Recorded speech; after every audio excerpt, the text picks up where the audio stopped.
Bidadi township ವಿರೋಧಿಸಿ ರಾಜ್ಯದಲ್ಲಿ ದೊಡ್ಡ ಮಟ್ಟದ ಹೋರಾಟವನ್ನ ವಿಪಕ್ಷ ಬಿಜೆಪಿ ರೂಪಿಸಿದೆ. ಈ ಸಂದರ್ಭಕ್ಕೆ ವಿಧಾನಸಭೆ ವಿಪಕ್ಷ ನಾಯಕ ಆರ್ ಅಶೋಕ್ ಟಿವಿ ಜೊತೆಯಿದ್ದಾರೆ. ಅಶೋಕ್ ಅವರು, ಇವತ್ತು ನೀವು ಹೋರಾಟವನ್ನ ಮಾಡಿದ್ರಿ, ನಾಳೆಯಿಂದ ಏನು ಈ ಹೋರಾಟದ ವಿಚಾರದಲ್ಲಿ?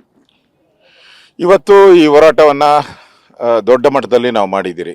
ಇದಾದ್ಮೇಲೆ ನಿನ್ನೆನೂ ಕೂಡ ನಾನು ಯಾರು ಕೇಸ್ಗಳು ಹಾಕಿದ್ರು ರೈತರ ಮನೆಗೆ ಹೋಗಿ ಅವ್ರಿಗೆ ಬೆಂಬಲವನ್ನು ಕೊಟ್ಟಿದ್ದೀರಿ. ಅವ್ರನ್ನೇನ ಮುಟ್ಟಿದ್ರೆ ಇಡೀ ಪೊಲೀಸ್ ಸ್ಟೇಷನ್ ಮುತ್ತಿಗೆ ಹಾಕ್ತೀರಿ ಅಂತಲೂ ನಾನು ಸರ್ಕಾರಕ್ಕೆ ಎಚ್ಚರಿಕೆಯನ್ನು ಕೊಟ್ಟಿದ್ದೀನಿ. ಇದಾದ ಮೇಲೆ ನಾನು ಅಲ್ಲಿ ರೈತರ ಜೊತೆ ಅಲ್ಲಿ ಪೂರ್ಣ ಇಡೀ ರಾಜ್ಯಕ್ಕೆ ಕರ್ನಾಟಕ ಸರ್ಕಾರ ಹೇಳಿದೆ ಅದೆಲ್ಲ ಬರಡು ಜಮೀನು, ಅಲ್ಲಿ ಏನೂ ಇಲ್ಲ, ಬೆಳೆನೂ ಇಲ್ಲ, ಏನೂ ಇಲ್ಲ, ಕೊಳಚೆ ನೀರಿದೆ, ಅಲ್ಲಿ ಕಾಯಿಲೆ ಬರುತ್ತೆ, ಈ ಥರದ್ದೆಲ್ಲ ಪ್ರಚಾರ ಮಾಡಿಬಿಟ್ಟಿದ್ದಾರೆ.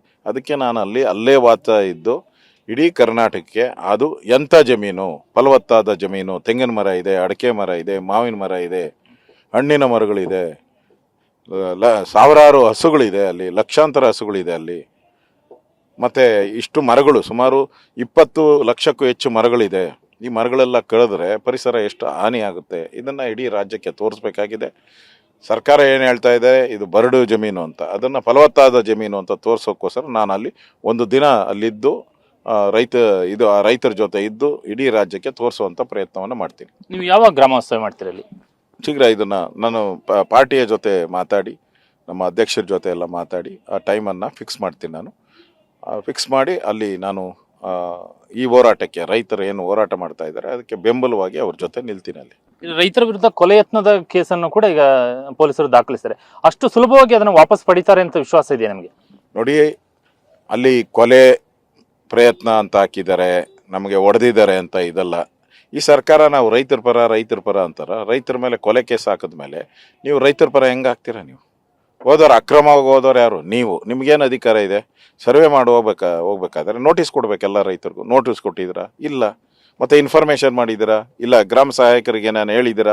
ಇಲ್ಲ. ಏಕಾಏಕಿ ಹೋಗಿ ನೀವು ಅಲ್ಲಿ ದೌರ್ಜನ್ಯ ಮಾಡಿ ಬಂದಂಥ ಹೆಣ್ಣು ಮಕ್ಕಳಿಗೆ ಅವ್ಯಾಚ ಶಬ್ದಗಳಿಂದ ಬೈದಿದ್ದೀರಾ. ನೀವು ಅವ್ಯಾಚ ಶಬ್ದಗಳಿಂದ ಬೈದಿದ್ದಕ್ಕೋಸ್ಕರ ರೈತರು ರೊಚ್ಚಿಗೆದ್ದಿದ್ದಾರೆ.